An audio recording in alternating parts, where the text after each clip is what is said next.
네, 다시 인사드릴게요. 오늘은 들깨야 방앗간 비건들의 단백질을 주제로 이야기할 저는 주식회사 시드밀 대표 장명아입니다. 반갑습니다.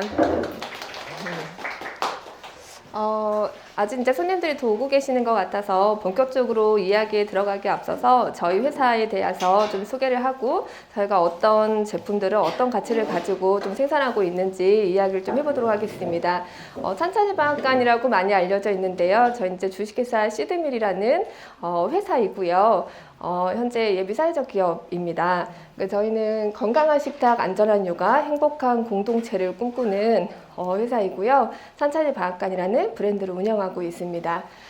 경력단절 여성들이 육아와 일 중 어느 하나를 좀 포기하지 않고 좀 이렇게 같이 할 수 있으면 좋겠다. 저의 이제 개인적인 과업이기도 하고요.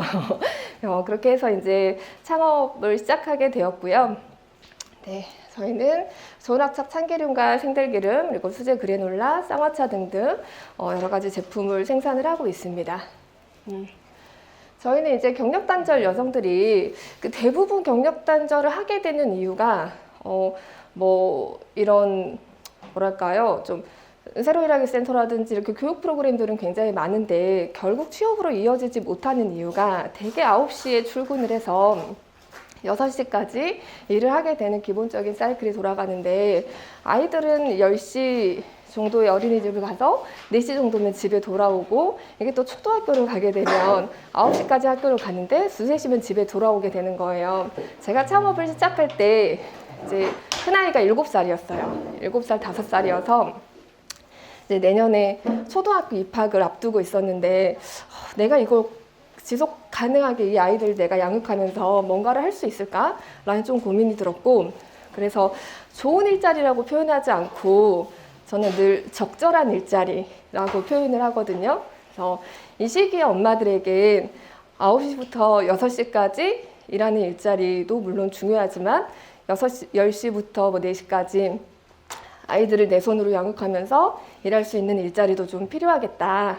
그래서 저희는 하루 5시간 일을 하고요. 그리고 이제 초등학교 입학하게 되면 출근 시간은 9시부터 3시까지 이렇게 주 25시간 내에서 유연근무제로 함께 일을 하고 있습니다.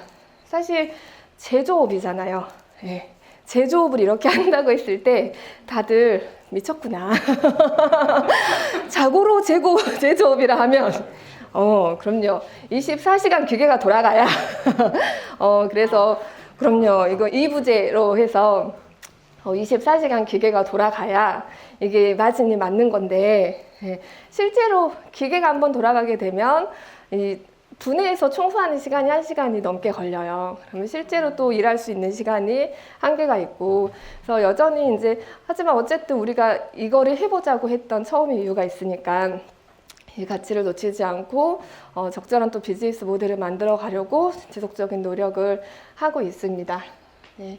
그리고 이제 그런 일자리를 만들어 보자라고 했는데 그럼 어떤 아이템을 가지고 우리가 해볼까라고 고민을 했을 때 이제 기술적으로 좀 도움을 받을 수 있는 부분이 있었고요. 저희 팀장이 방앗간을 하고 계시고 지금도 하고 계시고 그래서 또 이제 그 당시 아이들을 양육하다 보니까 먹거리에 대한 관심이 가장 많았어요. 엄마들이 집에서 하게 되는 많은 일 중에 시간을 할애하는 일이기도 하고요. 그리고 이제 생협들이나 다른 곳들에서 재료를 구입을 하는데 원재료에 대한 이제 보통 뒤에 많이 국산 이렇게 하려고 하잖아요. 근데 양념에 대해서는 조금 좀 소홀하고 있구나라는 생각이 좀 들기도 했고. 그리고 이제 방앗간을 운영을 하다 보니까, 저희 친정이 방앗간을 하다 보니까, 이게 제조 과정에서 좀 필연적으로 나타날 수밖에 없는 위험성도 있다. 그래서 이걸 조금 줄여보는 새로운 방식의 방앗간을 한번 만들어 보자. 라는 의미로 이제 창업을 했고요. 그래서 저희는 콜드프레스기, 좀 저온 압착이 가능한 기계로 49도 이하에서 착유하는 생들기름과 참기름을 생산을 하고 있습니다. 근데 이게 이제 팔리기 시작하니까 한 번 참기름을 사시면 한 달은 있어야 또 오시는 거예요. 사이클이 굉장히 길어요. 그러면 이제 손님들을 우리가 날마다 새로운 고객들을 만들어내야 되는데 쉽지가 않은 거죠. 그래서 좀 간식류, 좀 바로바로 소비할 수 있는 이런 제품들도 좀 필요하겠다라고 해서 이제 지속적으로 그러면 우리 아이덴티티에 맞는 제품들은 어떤 게 있을까? 그럼 이제 전통식품들 중에서 아이들이 잘 먹을 수 있는 제품들, 좀 아이들이 먹기 쉽게 만들 수 있는 제품들, 이런 제품들을 좀 현대식으로 재해석해서 만들어 보자라고 해서 이제 그래놀라도 나오고 쌍화차도 나왔고요. 그래서 좋은 합착 참기름은 이제 스크롤식의 콜드프레스기로 저희가 이제 생산을 하고 있고요. 이 기름에 대한 이야기는 뒤에서 계속 이어질 거니까 좀 더 자세히 이야기해 보도록 하고요. 이제 그래놀라는 보통 이제 유럽식 아침 식사로 이루어진 통곡물 꽁꽁 묻혀서 이렇게 만드는데, 네. 이거를 이제 아이들은 딱딱해서 이게 강정이 좀 두껍고 아이들이 좀 딱딱해서 먹기 힘든 부분이 있어서, 그러면 좀 이 그래놀라를 누룽지인 듯 이렇게 강정인 듯 그 사이에 좀 아이들이 딱딱하지 않게 먹을 수 있도록 한번 만들어 보자 해서 좀 강정을 재해석해 가지고 저희가 이제 청크칩이라고 이렇게 얇게 밀어 가지고 뚝뚝 떼어낸 좀 못난이 칩이거든요. 네, 이제 통곡물로 그래놀라로 만든 청크칩을 생산을 하고 있습니다. 그리고 이제 여름에는 쌍화차를 작년에 출시를 했는데요. 쌍화차 하면 좀 이렇게 쓰디쓴 이런 약 이렇게 좀 고민하시는데 쌍화청을 같이 만들어서 이제 유기농 원당으로 같이 쌍화청을 만들어서 좀 여름철에도 시원하게 아이들 좀 잘 먹을 수 있으면 좋겠다. 근데 요거를 이제 쌍화차하고 쌍화청하고 이제 그 비율을 맞춰가지고 하나 제품으로 만들어 보니까 어른들 입맛에는 맞는데 또 애들은 좀 쓴 거예요. 그래서 쓴 쌍화차하고 좀 달콤한 쌍화청을 두 개로 분리를 해서 아이들 좀 입맛에 맞게도 먹을 수 있고, 그리고 이제 우유하고 라떼로도 먹을 수 있고, 이렇게 좀 캐주얼한 해석을 가지고 생산을 하고 있습니다. 들어갔네요. 그래서 오늘 이제 비건들의 단백질이라고 저희가 주제를 받았는데요. 굉장히 좀 고민이 많았어요. 전 비건이 아니거든요. 그래서 네, 하지만 이제 비건들의 훌륭한 단백질이었던 들깨와 이제 참깨를 저희가 다루고 있는 생산자로서 생산자 입장에서 이 훌륭한 식재료를 좀 어떻게 고르고 어떻게 또 요리해서 사용하시고 어떻게 보관하시고, 이왕이면 사실 좋은 거 먹으려고 좋은 거 비싼 거 고르는 건데 사용하는 것도 좀 잘 사용하셨으면 좋겠다. 생산자들이 안전하게 농사를 지으신 분이 안전하게 생산을 하는 것도 중요하고, 그리고 이 농산물을 가공하는 사람이 또 안전하게 가공하는 것도 중요하고, 또 소비자들도 이것들을 보관하고 어떤 식재료를 어떤 기준을 가지고 고를 것인가, 좀 기준을 가지고 또 안전하고 좀 맛있게 사용하셨으면 좋겠다는 마음으로 오늘 내용을 좀 준비를 해봤습니다. 들깨 같은 경우는 이제 겨울철에도 좀 부족한 단백질을 채워주는 요리였어요. 그래서 대부분 마른 나물이라든지 시래기라든지 이런 거에 좀 부족한 단백질을 채우는 요리들이 많이 있었습니다. 그래서 우리 엄마들이 해줬던 음식들을 가만히 살펴보면 특히 마른 나물에 그렇게 들깨를 많이 쓰셨던 것 같아요. 예. 그래서 저는 이제 방앗간지 딸내미로 자랐는데, 보시면 정겨운 풍경이잖아요. 네, 직접 농사 지으셔가지고 또 여름철 8월에 참깨 털고 이제 9월에 들깨를 터는데 직접 이제 이렇게 털어가지고 오셔가지고 맡기면 다 짤 때까지 저렇게 앞에서 지켜보고 계세요. 저도 어릴 때 많이 봤던 풍경이긴 한데, 근데 사실 저 안에는 불신의 마음도 좀 들어있어요. 네. 내게 혹시 중국산하고 섞어버리진 않는지, 내게 잘 볶으기는 하는지, 혹시 태워버리진 않는지 불신의 마음으로 좀 매의 눈을 가지고 좀 바라보고 계시는 것도 있고요. 한때 그 대한민국의 3대 불신식품이라는 오명을 썼던 세 가지가 두부, 고춧가루, 참기름. 제품입니다. 예, 그 중에 두 가지가 또 방앗간 제품이기도 하고요. 예, 근데 또 어떻게 생각해 보면 그만큼 우리하고 좀 가까운 식재료이지 않나라는 생각이 듭니다.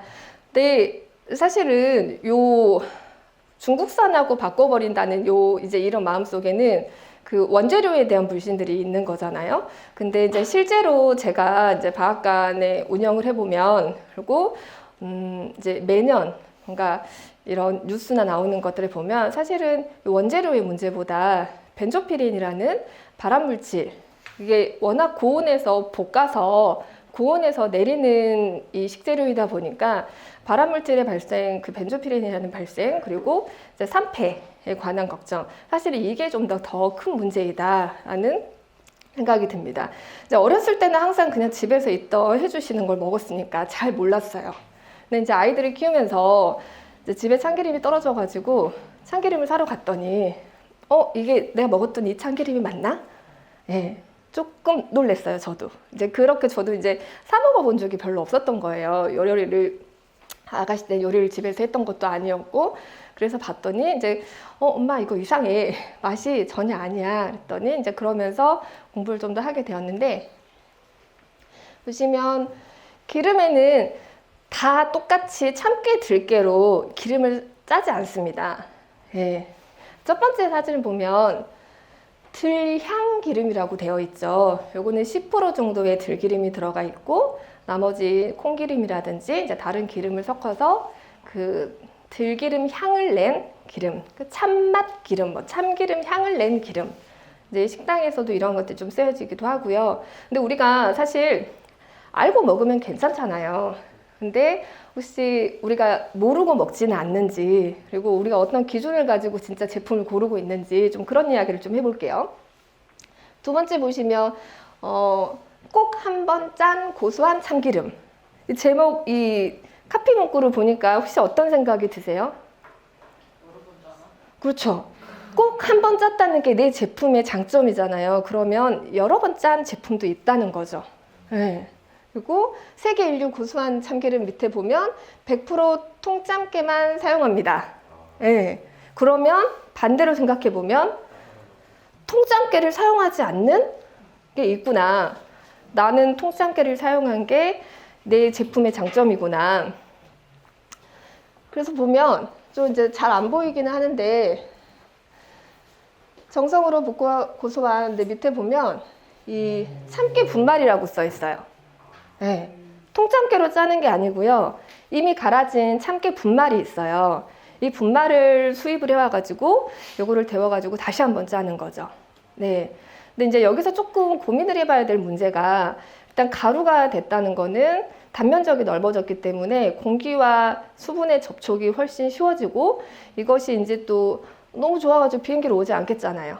네, 배 타고 뭐 한 달 걸려가지고 이렇게 오는데, 이 선박의 온도가 차이가 어마어마하다고 해요. 밤의 온도하고 낮의 온도하고 이게 어마어마한데, 이 과정들을 그냥 실온에서 겪으면서 이제 산패가 이루어진 참깨 가루가 와서 이거를 데우면 다시 한번 기름이 나오는 게 참깨예요.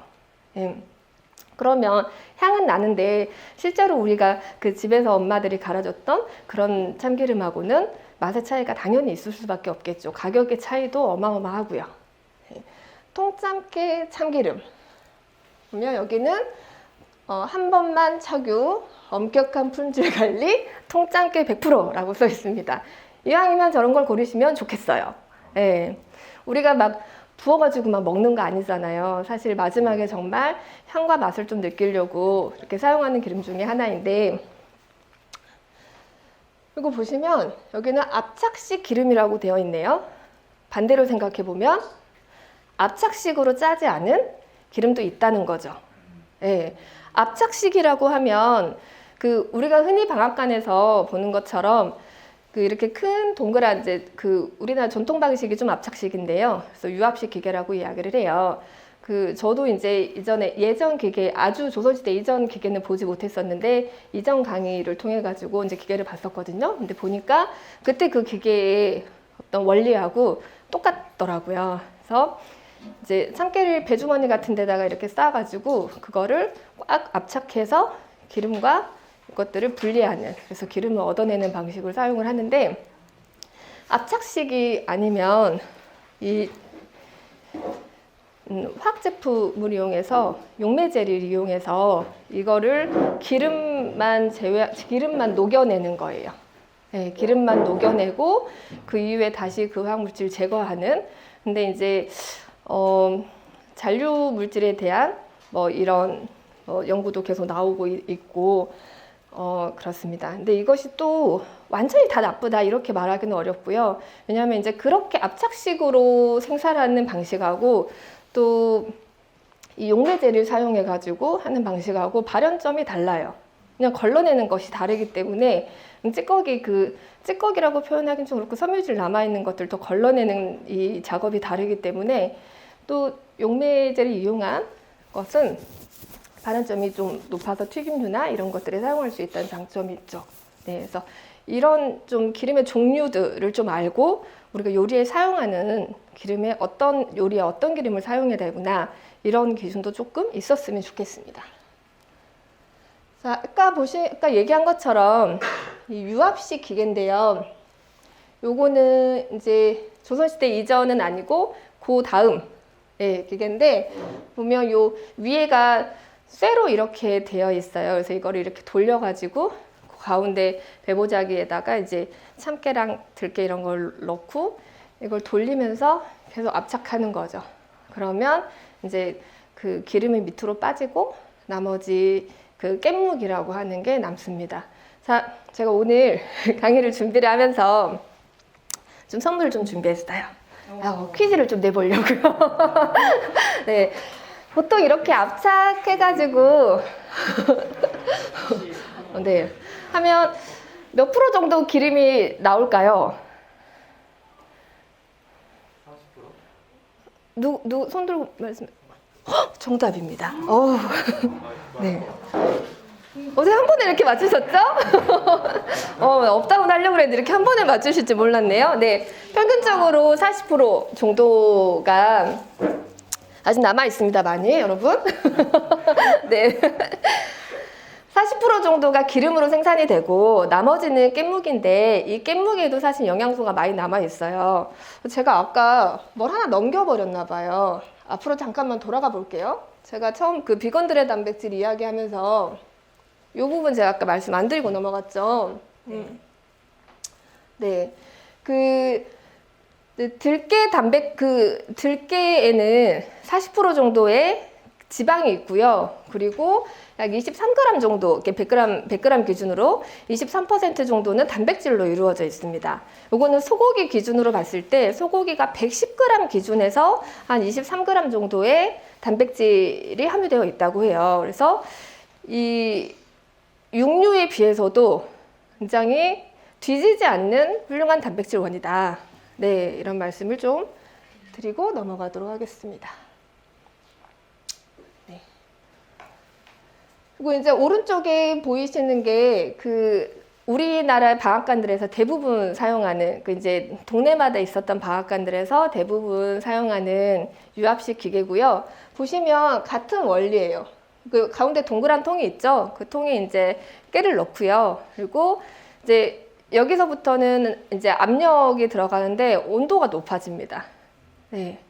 당연히 고온이 되면 온도 높이면 압력도 더 세지는 거예요. 그래서 고온에서 이제 압착해가지고 더 많은 기름을 우리가 얻어내게 된 거예요. 이제 저희 친정도 이제 요 기계를 쓰는데요. 방앗간에 어머니들이 오시면 뭐라고 제일 많이 말씀하시는지 아세요? 네, 많이 짜주세요. 문제를 드렸어야 되는데. 중간중간에 기회를 잘 잡으셔야 됩니다. 네. 할머니들이 오시면 제일 많이 하시는 말씀이 꼭스키 많이 짜주세요. 이렇게 이야기하세요. 이게 여담인데 저희 할머니가 저희 구남매셨거든요. 구남매셨는데 밑으로 자식들 다 먼저 보내신 분 한 분도 없으시고 93세에 돌아가셨어요. 그래가지고 이제 장례식장에 있는데 새벽 1, 2시가 돼도 손님들이 안 가는 것처럼 100명 앉아 있는 거예요. 봤더니 다 우리 식구들인 거예요. 구남매시다 보니까 이제 저기 중손자 결혼하는 것까지 보셨거든요. 이제 식구들 남아있는 사람들이 100명이 넘더라고요. 이 많은 식구들한테 1년에 한 번 8월 달에 내가 깨를 이렇게 수매를 해가지고 자식들 집에 하나씩은 보내줘야 될 거 아니에요. 그러면 이제 또 식구 많은 집한테는 또 2병씩은 보내줘야 될 것 같고, 이제 그러면 이제 많이 짜달라고 하는 거예요. 그냥 방앗간에서는 이제 고민을 하죠. 어떻게 많이 짤까? 그러면 많이 볶고 많이 좀 온도를 올리면 더 나오거든요. 근데 여기서 이제 이 방앗간들의 기술이에요. 적절하게 볶아내는 거. 적절하게 태우지 않고 이 수분과 이것들을 잘 볶아내서 내가 맛있게 이렇게 많은 양으로 좀 나올 수 있게 하는 거. 이거는 각자 방앗간들만의 다 노하우거든요. 근데 또 정해진 레시피가 또 아니에요. 왜냐하면 어쨌든 생물이다 보니까 날씨에 따라서 그날 가져오셨는데 그날 비가 왔는지 아니면 그날 굉장히 건조한 날이었는지 이거에 따라서 깨의 상태가 다 달라요. 그러면 보통 이렇게 보시면 한번 이렇게 비벼가지고 만져보시죠. 그래서 오늘은 어느 정도 해야 되겠다라고 하시고 하시는 것들이 그 몇십 년씩 하시는 방앗간들만의 다 노하우들이 있으세요. 그것도 요거를 깨 상태도 다 다르거든요. 네, 깨 상태도 다 달라가지고 이번에도 작황이 좋으면 통통하고 어느 날은 작황이 안 좋으면 되게 이렇게 짜시래기들이 굉장히 많거든요. 정말 순간에 타버려요. 네, 한순간에 타버리니까 이 온도를 또 잘 조절해가지고 잘 볶아내는 게 방앗간들만의 가지고 있는 기술입니다. 그리고 이제 이 벤조피렌에 대한 이야기들이 계속 나오기 시작하니까 이전에는 일단 그렇게 좀 많이 볶아내는 방식으로 이렇게 많이 갔었어요. 근데 이제 요즘에는 그렇게 많이 볶으면 안 좋대라는 말들이 나오기 시작하니까 그러면 이제 좀 덜 볶아야지 하고 이제 조금씩 좀 덜 볶게 되고 있거든요. 근데 또 그렇다고 해서 이전에 하시는 그런 방식들이 또 다 잘못됐다 이런 이야기는 아니고, 그냥 이제 방앗간들은 이제 필수적으로 이 벤조피렌 검사하고 자가 품질 검사를 하도록 되어 있어요. 예, 그래서 이제 정기적으로 그런 검사를 받고 있고, 그리고 이제 벤조피렌 저감 정책도 굉장히 이렇게 배포하기도 하고, 이제 이런 노력들도 계속 이루어져 있으니까요. 이것들이 꼭 나쁘다 안 좋다고 얘기가 아니라 어떻게 보면 우리나라의 대가족 또 많은 자손들이 있었던 그 시절과 달리 또 이렇게 시대가 변해오면서 이런 우리가 요구하는 이렇게 해주세요라고 요구하는 이것도 좀 달라지고 있지 않는가. 그럼 이제 적게 볶아주세요라고 얘기를 하는데, 그래서 이제 적게 볶기 시작했어요. 적게 볶기 시작했는데 여기서 이제 또 맛이 이제 예전에 먹던 맛하고 좀 달라지잖아요. 그래서 사람들이 또 그럼 맛이 좀 떨어지는 거 아닌가? 이런 고민들을 하게 되죠. 근데 요거를 이제 적절하게 그러면 어느 정도 볶아가지고 어느 정도로 압착을 하는 게 맛있을까라는 고민을 이제 저도 이제 부모님 세대가 아닌 새로운 생산 방식으로 해보겠다고 하는 저도 이제 그런 고민을 하게 됐고, 많은 이제 젊은 세대들이 젊은 생산자들이 그런 고민을 하고 있습니다. 근데 여기서 또 한 가지 좀 고민을 해봐야 되는 게 저온 압착 참기름이잖아요. 단순히 저온 볶음 참기름이 아니라는 거죠. 예, 이 열이 가해지는 과정이 단순히 볶음 과정에서 내가 조금 볶았다라고 해서 저온 압착이 아니라 이 기계에서 이제 압력을 가해서 처음 떨어지는 기계 온도, 참 기름의 온도. 이 기름의 온도도 높게는 100도가 넘어요. 예. 다시 한번 생각해 보면 우리는 이제 한번 끓어올랐던 기름을 먹는 것과 다름이 없어지게 되는 거거든요. 처음 내려오는 기름의 온도가 몇 도인가, 이제 이런 고민도 좀 해볼 필요가 있습니다. 근데 이제 이 이야기는 뒤에 가서 조금 더 해보도록 할게요. 기름의 기준이란 게 아직 우리나라는 없거든요. 예. 이제 저희는 그래서 그러면 도대체 어느 기준으로 어느 정도를 짜야 맛있고 그래도 좀 안전한 기름으로 해볼 수 있나? 좀 이런 고민을 하게 됐고, 저온 콜드 프레스, 그러니까 저온에서 압착이 가능한 기계가 있다는 걸 알게 됐어요. 그 독일에서 올리브유 짜는 기계들이 있는데 그거는 이제 압착식이 아니고 스크류식 방식이더라고요. 근데 요거는 이렇게 으깨는 방식을 사용하니까 저온에서도 이게 기름의 생산이 가능하다. 그래서 그러면 독일에 있는 기계처럼 그렇게 하는 거를 우리나라에는 좀 만드는 데가 없을까? 좀 이런 생각을 하게 됐고, 그래서 기계 예상에 좀 전화들을 해봤어요. 전화들을 해봤더니 이제 광주에 있는 기계 상단한테 전화를 해보니까 다 유통업자들이더라고요. 예. 이렇게 만들고 있지 않고 어쨌든 공장에서 가지고 와서 본인들도 이제 이렇게 해요. 영업하고 유통하시는 분이고, 우리가 이거를 고치려고 해도 결국 이제 공장으로 가고. 예, 그래서 그러면 우리 공장을 한번 찾아다녀 보자 하고 해서 이제 공장들을 좀 수소문을 하기 시작했어요.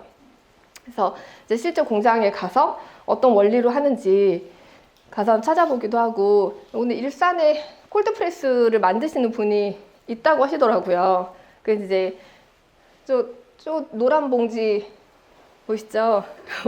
저 실장님하고 그때 참깨 싸들고 참깨 가지고 기차 타고 일산 가지고 가서 그냥 제대로 짜지는지 정말 40% 이상 수율이 나오는지 봐야 되니까 싸들고 가가지고 기계 한번 보고 싶다고 이제 이렇게 좀 돌아다녔었거든요. 그래서 또 되게 재밌었던 게 이 기계들을 사려고 이제 여기저기 막 전화를 하다 보니까 방앗간 기계들이 되게 2천만 원 이상, 뭐 비싼 거는 5천만 원 가까이 굉장히 비싸거든요. 굉장히 비싼데 이게 또 이제 라인이 늘어나면 한 가지 기계만 사는 게 아니라 뭐 이제 세척기, 볶음기, 차규기, 근데 중간에 이제 만약에 좀 큰 데들은 이 또 날리는 것들이 있거든요. 뭐 이런 것들, 기계들이 굉장히 여러 개들이 있어요. 그러니까 영업을 엄청 열심히 하세요. 영업을 엄청 열심히 하시는데 대부분 이제 본인들의 기계에 대한 장점들을 이렇게 막 이야기를 해주시잖아요. 그래서 근데 저희는 저기 어디 기계 보니까 그거 좀 고민하고 있어요. 이랬더니 이제 반대로 그쪽 기계 단점을 막 이야기를 해주시는 거예요. 네, 그래서 그렇게 좀 정보들을 모았어요. 또 다른 데 전화 와가지고 또 저희 저쪽 거 한번 고민해보고 상담 받아봤는데 했더니 그쪽 단점을 막 이야기해 주시는 거예요. 우리 여기 갔다 왔는데 얘기했더니 거기 공장장님이 지금 돌아가신 지가 얼마 안 돼가지고 기계 상태가 지금 이후로 나오는 기계는 예전하고 상태가 다를 수 있어, 이런 막 정보까지 막 주시더라고요. 또 그런 과정이 있었고, 그래서 이제 갔는데 그 기름이 안 나왔어요. 저희가 원하는 대로. 그래서 사장님도 어제까지 됐는데 왜 안 나오지? 이제 되게 당황해하시고, 그래도 이제 이 콜드프레스기에 대한 어떤 기계 원리 이런 것들에 대해서 좀 공부할 수 있었던 계기가 됐고, 그래서 이제 이렇게 좀 정보들을 모으기도 하고 공부도 하면서 그러면 어떤 기계를 좀 선택을 해야겠다라는 기준이 생겼고, 이제 이후에 이제 저희 기계는 결국은 이 차규기 자체는 독일에서 가지고 왔어요. 예. 근데 독일 기계도 사양이 엄청 다양하더라고요. 우리나라도 사양이 엄청 다양한 것처럼.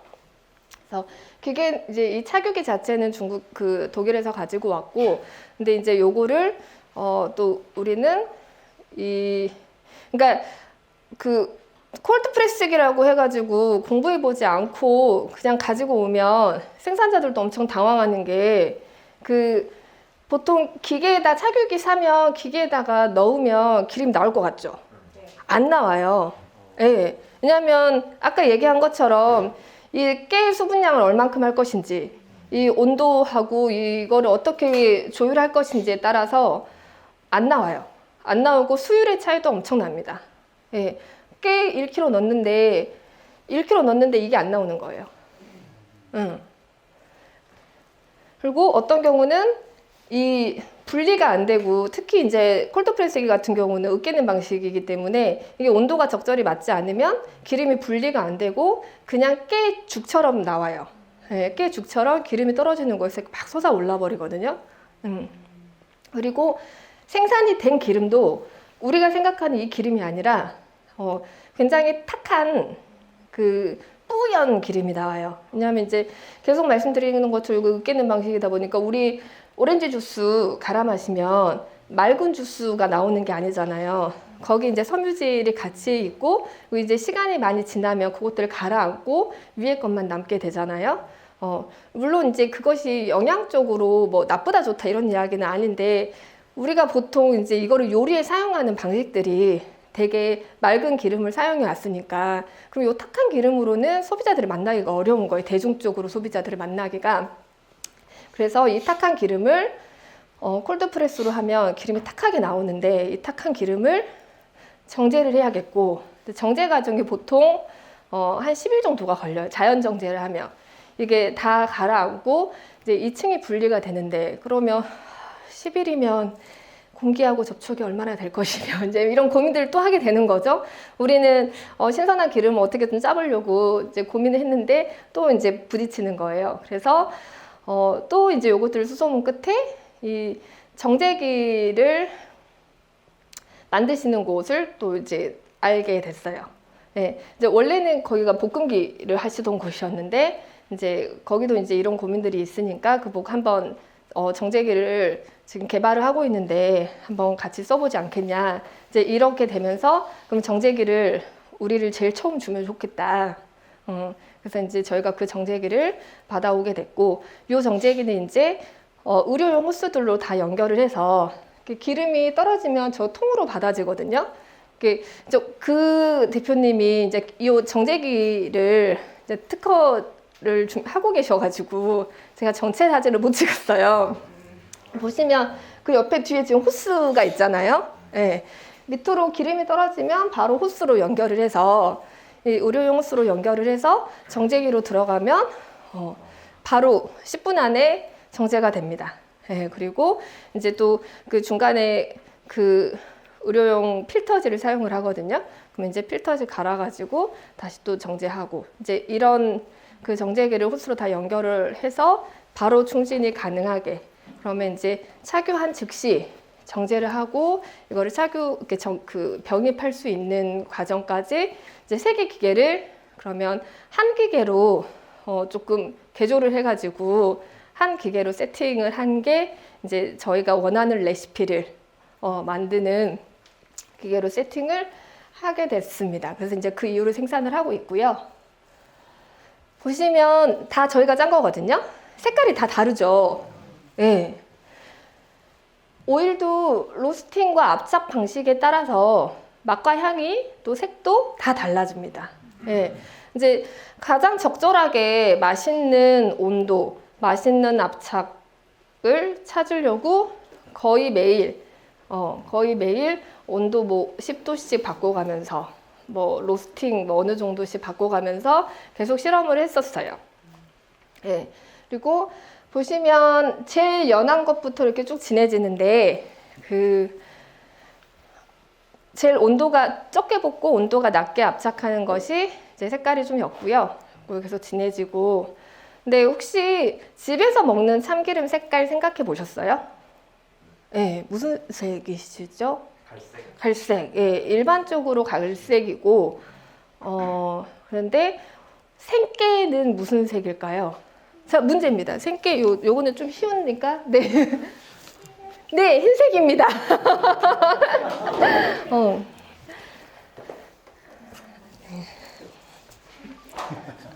생깨는 흰색이에요. 이 흰색을 저 색깔이 나는 정도로까지 볶는 거거든요. 네. 커피 콩도, 연두색 커피 콩도 볶았을 때 우리 이제 추출하고 나면 아메리카노 색깔과 그 커피콩 색깔 거의 비슷하시죠? 깨도 마찬가지예요. 네. 그리고 그러면 반대로 생각하면 갈색 참기름은 그 정도 색깔의 깨에서 이렇게 추출하셨다고 생각하시면 돼요. 네. 이제 여기서 또 이제 뭐 이렇게 어쨌든 태우지 않고 하는 것까지가 중요하고, 근데 또 완전히 좀 너무 안 볶아버리면 그 깨 특유의 비린내가 나요. 네, 그래서 이제 아예 생으로 짜게 되면 땅콩 향처럼 나요. 네. 근데 이거를 이제 우리가 기대하는 참기름의 맛, 들기름의 맛이 있잖아요. 이제 거기까지를 어느 정도 볶아낼 것인가, 이런 것들은 각자 이제 방앗간들만의 노하우이고, 그래서 좀 권해드리고 싶은 게, 동네마다 유명한 방앗간이 있다고 하면 한 번씩 사서 모아보세요. 네, 작은 걸로. 그럼 다 맛과 향이 다르고, 이제 그거에 따라서 내가 내 음식을 어떤 거에다가 이걸 쓸 거냐라는 것도 좀 재미가 있고요. 그리고 블렌딩 하는 재미도 있어요. 네. 자, 아까 기름에 대한 그 기준이 우리나라는 없다고 했는데, 그래서 저희가 이제 아까 도대체 어느 정도로 우리가 볶아가지고 어느 정도로 맛있는 기름을 짤까? 어떻게 기준을 잡까? 이런 고민을 할 때 어쨌든 올리브유는 기준이 있더라고요. 그러면 올리브유 기준을 좀 기준으로 잡고 우리도 이 기준에서 한번 이 오일 레시피를 만들어 보자. 그래서 흔히 엑스트라 버진 오일이라고 하는 거는 처음 짠 49도 이하로 처음 짠 올리브유가 엑스트라 버진 올리브유예요. 네, 두 번째 짠 게 버진 올리브유고, 그리고 퓨어는 이제 그 온도뿐만이 아니라 외국은 산도에 대한 기준도 잡고 있거든요. 산도도 1.5 이하, 그리고 정제된 오일하고 이 짠 오일하고 두 개를 섞은 거, 이거를 퓨어라고 하고요. 그리고 포마스 오일은 정제된 오일, 그 이제 맨 마지막 찌꺼기를 가지고 정제해서 마지막 뽑아낸 오일을 포마스 오일이라고 합니다. 그래서 우리 보통 이제 그거 지난주에도 박찬 셰프가 얘기하셨는데, 마트에서 싸게 우리가 이렇게 사용하는 것은 대부분 포마스 오일이에요. 예, 가격 차이가 어마어마하고, 근데 또 이것이 그냥 단순히 좋은 거 나쁜 거 이렇게 기준으로만 또 나눌 수 없는 게, 엑스트라 버진은 과육이 남아있거든요. 과육이 남아있는 정제되지 않은 기름이기 때문에 빨리 타요. 예, 그래서 샐러드유나 이런 걸로는 적합하지만 온도를 불을 좀 쓰는 요리에는 적합하지 않다. 예, 이런 이야기를 좀 줘봅니다. 그래서 우리도 그러면 49도 이하로 압착한 기름으로 좀 기준을 잡고 만들자라고 이제 생산이 된 게 이 기름입니다. 그리고 이제 영양소적으로 봤을 때 참기름 같은 경우는 그 항산화 물질이 들어있어요. 그래서 요거는 볶았을 때 더 이 효과가 커집니다. 그러니까 볶은 참기름을 사용하고, 우리가 요거는 이제 음식에 사용할 때 그 고소한 맛을 느끼기 위해서 사용하는 기름이기 때문에 이제 참기름은 볶은 참기름인데 그렇다고 좀 비리지 않은, 그래도 맛은 있어야 되니까 맛이 있을 정도로 볶아내고, 대신 압착은 49도 이하로 하는 참기름을 만들자라고 한 게 이제 저희가 정리한 레시피고요. 그리고 들기름 같은 경우는, 들기름은 불포화지방산 오메가3가 가장 풍부한 오일이거든요. 근데 이 오메가3는 열에 약해요. 그래서 요거는 그러면 볶지 말고 생들기름으로 우리가 생산을 해보자. 근데 이제 일반 사람들에게 생들기름이 좀 생소하니까, 그러면 이걸 어떻게 좀 사용하면 좋고 어떤 요리에 좀 이용하면 좋은지 우리가 좀 이런 레시피를 알려주는 활동도 좀 같이 하자라고 해서 이제 그 생산한 이후에 오일 클래스라든지 이런 것들도 좀 계속 운영을 하고 있고요. 하고 있습니다. 그러면 이제 이렇게 생산된 오일을 어떻게 사용하는지도 굉장히 중요하잖아요. 네. 아까 말씀드린 것처럼 엑스트라 버진 오일은 불 사용하시면 안 됩니다. 그러면 그 비싸고 좋은 기름을 우리는 태워버리는 거예요. 산화시키는 거예요. 그럴 거면 뭐하러 그 좋은 걸 사겠어요. 들기름 같은 경우는 약 200도씨 정도고요. 그리고 이제 참기름은 한 170도 정도이거든요. 그러면 좀 작아가지고 잘 안 보이실 텐데, 160도에서 요 320도 이하, 들기름, 참기름도 다 여기에 들어가거든요. 엑스트라 버진 오일, 이런 오일들은 샐러드 드레싱이나 그냥 나물 무침 이런 데에 쓰는 것이 좋고요. 이제 250도, 210도에서 한 410도 정도 되는 것들, 카놀라유, 포도씨유, 올리브 오일도 이제 엑스트라 버진 말고, 퓨어라든지 이런 것들은 좀 가벼운 볶음 요리에 사용하셔도 괜찮습니다. 이제 들기름을 사용하다 보니까 되게 많이 물어보세요. 들기름 두부 부침 되게 많이 하시잖아요. 들기름으로도 후라이 되게 많이 하시고, 그러면 후라이 하면 안 돼? 이걸로 저기 하면 안 돼? 이렇게 되게 많이 물어보시거든요. 일단은 정제를 했기 때문에, 생들기름인데 정제를 했기 때문에 사용하셔도 되되, 어느 지점이 타는 시점인가 라고 했을 때 연기가 나는 시점. 예, 그러니까 물기가 많은 버섯이나 가지나 이런 나물류들은 들기름으로 볶으셔도 괜찮습니다. 다만 처음에 너무 세게 연기가 날 정도로 하지 마시고, 그냥 물기가 나올 정도로 그냥 요리를 먼저 식재료를 볶다가 중간 이후에 이렇게 좀 뿌려가지고 향을 입히시는 게 좋습니다 라고 이야기를 해드리고 있어요. 그리고 이제 튀김류 같은 경우는 뭐 210도 이상 되는 거, 이런 것을 사용을 하셔야 됩니다. 그래서 이제 저도 올리브유에 튀긴 치킨을 도대체 무슨 오일을 사용하나 이런 생각, 건강한 게 맞나, 마케팅으로 사용하고 있는데, 이런 생각들을 늘 오일을 다루다 보니까 하게 되었죠. 네. 그래서 들기름 같은 경우, 참기름도 마찬가지로 사실 생으로 먹는 게 가장 좋습니다. 네. 자, 문제 한 번 더 낼게요. 그러면 이제 제가 자칫 좀 오늘 강의를 준비하면서 중간중간 좀 의도적으로 말씀을 드리고 있긴 하는데, 저희가 새로운 방식으로 이제 오일을 생산을 한다라고 이야기를 하니까, 그러면 이전에 이렇게 짠 것들은 다 나쁜 거냐?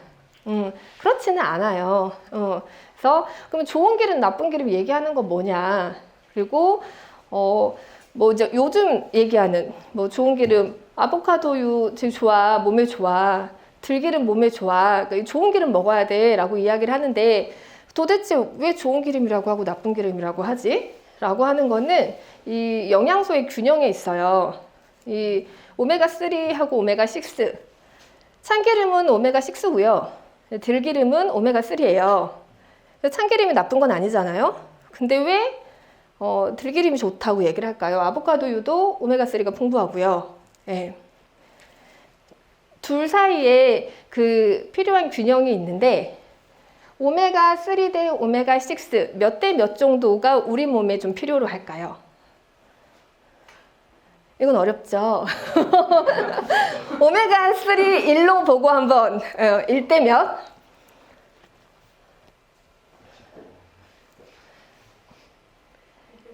1대 3? 좀 더 올리셔도 돼요. 좀 내리셔도 되는데.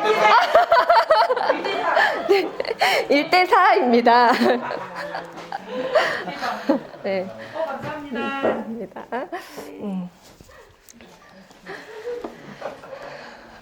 오메가3하고 오메가6는 1대 4 정도의 비율이 가장 균형적인 영양소의 균형이라고 해요. 그런데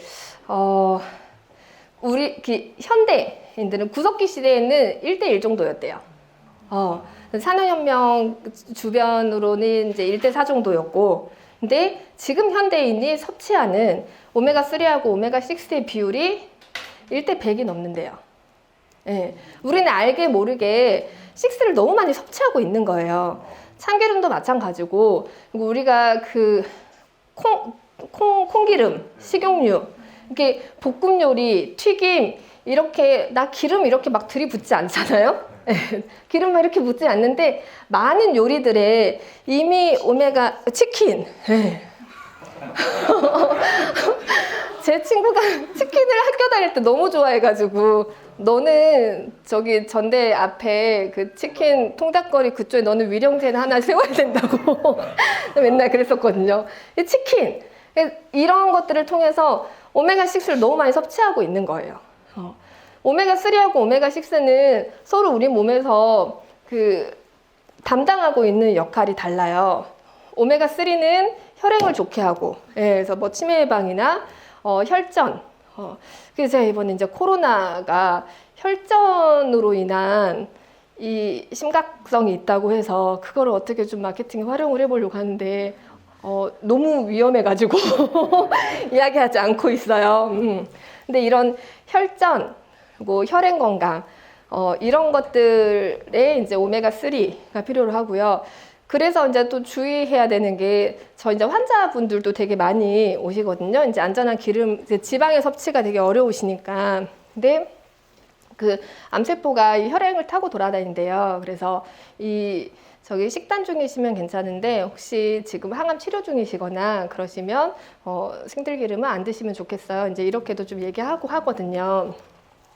오메가6는 이 피를 굳게 하고, 근데 이것도 필요한 역할이잖아요.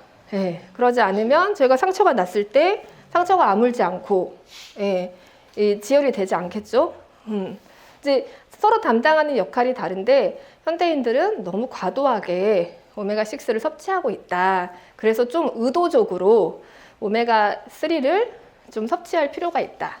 그래서 이거를 좋은 기름이라고 이야기를 하고, 이제 나쁜 기름이야 라고 이야기를 하지만 실제로는 나쁜 기름은 아니고 좀 과도하고 섭취하고 있으니 좀 자제할 필요가 있는 기름이다 라는 이야기를 좀 드려봅니다.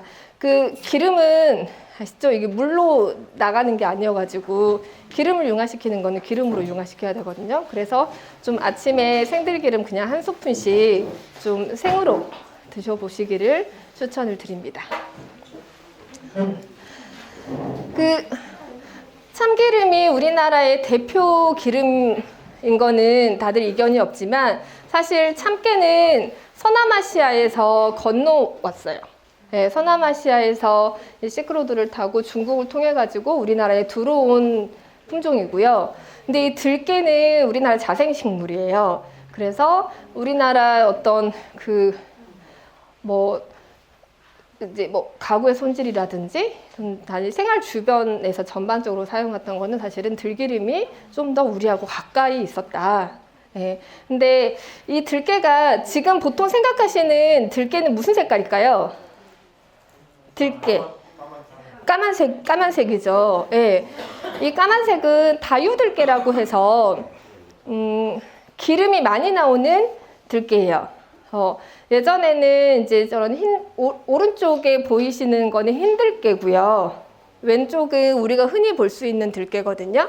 이제 예전에는 저런 흰들깨들이 있었고, 흰들깨는 좀 더 알이 이렇게 통통해서 뭐 강정이나 이런 것들을 만들 때 훨씬 좀 씹히는 식감도 좋고, 예, 맛이 좋습니다. 근데 이제 기름이 많이 나오지 않다 보니까, 생산량이 적다 보니까 좀 점차 없어지고 있는 들깨이기도 한데, 좀 이렇게 다양한 들깨 자체도 좀 다양한 종자로 좀 기름 같은 레시피여도 종자에 따라 좀 달라지는 이런 것도 한번 좀 해보고 싶다라는 생각을 좀 가지고 있습니다. 그리고 이제 요런 건정들깨, 다유들깨가 우리가 보통 지금 많이 알고 있는 들깨이고요. 그리고 잎들깨는 이제 저기를 한다기보다 이렇게 들깨를 우리가 하려고 하는 것보다 잎으로 많이 먹잖아요. 그러니까 잎이 좀 큰 것들, 이렇게 계량종들도 지금 많이 이제 생산이 되고 있고 그렇습니다. 그래서 좀 더 예전에 있었던 이런 종자들이 좀 다양화됐으면 좋겠다라는 개인적인 바람이 있고, 이제 나중에는 뭐 꿈 중에 하나인데요. 이게 들깨를 수매를 해보니까 들깨를 많이 심지 않아요. 특히 이 동네는 옛날에는 정말 이렇게 자생식물로 많이 자랐다고 하는데, 이제 들깨를 좀 심어주세요, 깨를 좀 심어주세요라고 얘기를 하면 한 평당 나오는 수익을 계산을 하셔야 되거든요. 이 농민분들은. 그럼 한 평에 수익성이 있는 작물들을 좀 더 심으시려고 하실 거잖아요. 그리고 참깨 같은 경우에는 8월달이 수매 시기이고, 그리고 그래서 엄청 힘들어요. 예, 진짜 참깨 털다가 쓰러지신다는 말이 나올 정도로 너무너무 땡볕에 이 참깨를 수확을 하시고 정말 귀합니다. 그리고 요게 이제 8월 달에 수확을 하는 거다 보니까 6, 7월 달에 날씨가 좋아야 돼요. 6, 7월 달에 장마가 오거나 장마가 좀 길어지고 이때 여물지 못하면 참깨는 크게 망합니다. 예. 한 2년 전에 그 곡성 다 잠길 정도로 장마가 길게 왔었잖아요. 참깨 가격이 2배 이상이 상승했었어요. 예. 그래서 참기름 값도 당연히 좀 싸줄 수밖에 없었고, 그 들깨도 10월달 9월 말에서 10월경에 수매를 하는데, 이 씨앗이 여물기 전에 이제 겨울 작물 심으셔야 되니까 다 패버리시거든요. 예.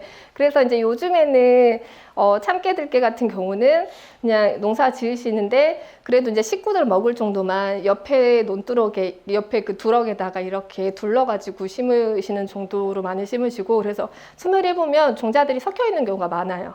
예. 그래서 이제 동네에서 우리 집 거 쓰고 이제 남의 그 못 타가지고 이제 장에 팔고 이제 이러시니까, 그래서 개인적으로는 좀 더 제가 안정화가 되면 좀 종자별로 이렇게 조금 심어서 좀 실험도 해보고 싶다라는 제 개인적인 꿈이 있습니다. 그래서 이 들깨를 즐기는 방법에는 이제 그냥 들깨를 즐기는 101가지 방법이라고 이야기를 해봤는데요. 들깨는 단순히 들깨뿐만 아니라 우리가 잎으로도 정말 많이 먹고, 또 잎이 지나고 나면 통들깨로도 많이 즐기고요. 요새는 통들깨를 사용하는 요리들이 정말 많이 없어진 것 같아요. 예, 들깨 가루가 생겨나면서 통들깨를 사용하는 경우가 사실 정말 많지 않고, 구하기도 시장에서 보기도 쉽지 않은 것 같고, 예. 근데 예전에는 다 통들깨를 구매하셔가지고 요리에 통들깨도 사용하시고, 이제 가루는 집에서 갈아가지고 사용하셨었거든요. 이 통들깨 같은 경우는 김치찜에 넣는다거나 그러면 이제 텁텁함 없이 요런 좀 톡톡 터지는 이런 식감 이런 식감들로 좀 즐기실 수 있고, 전 같은 데 넣어도 굉장히 맛있고요. 그리고 베이킹 하는 친구가 외국에서는 양귀비 씨앗을 넣은 쿠키가 있대요. 또 그 식감이랑 가장 비슷한 게 통들깨라고 하더라고요. 그래서 통들깨를 가지고 한번 쿠키를 만들어 보는 친구도 있고, 근데 통들깨 사용이 지금은 되게 많이 없어졌는데, 이제 요런 요리들도 이제 집에 가서 한번 엄마한테 한번 물어보고 한번 사용해 보셨으면 좋겠어요. 그리고 이제 들깨가루도 뭐 통으로 간 들깨가 있고, 또 커피로 껍질 벗겨내고 하얗게 맑게 해가지고 하는 요리들도 있고, 또 들깨 즙을 그 쌀가루랑 같이 갈아가지고 즙으로 내서 사용도 하고, 또 이렇게 들기름으로도 사용을 하고, 굉장히 다양한 쓰임이 있는 식재료입니다.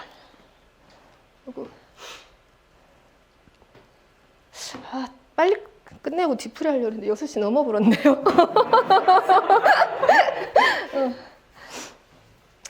그래서 이제 좀 마무리를 해보려고 하는데요.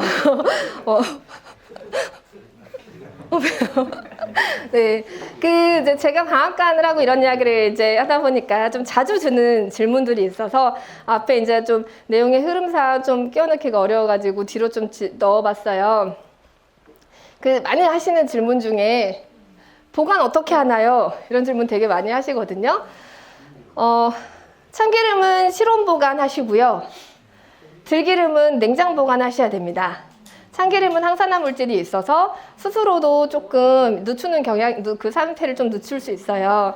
근데 얘는 정말 빨리 상해요. 그러니까 근데 더 위험한 건 얘가 상했는지 우리가 잘 모른다는 겁니다.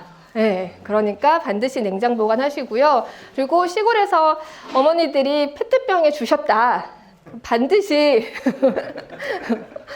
고이 간직해서 1년 동안 쓰시지 마시고요. 반드시 받으시면 소주병 이하 뭐 이런 병들에 반드시 소분하시고 밀봉하시고요. 그리고 햇볕이 닿지 않는 곳에 넣어두시기 바랍니다. 근데 소주병에 가장 그래도 좋은 건 이 초록색 병, 갈색 병 이런 것도 이제 기름병으로 사용하시거든요.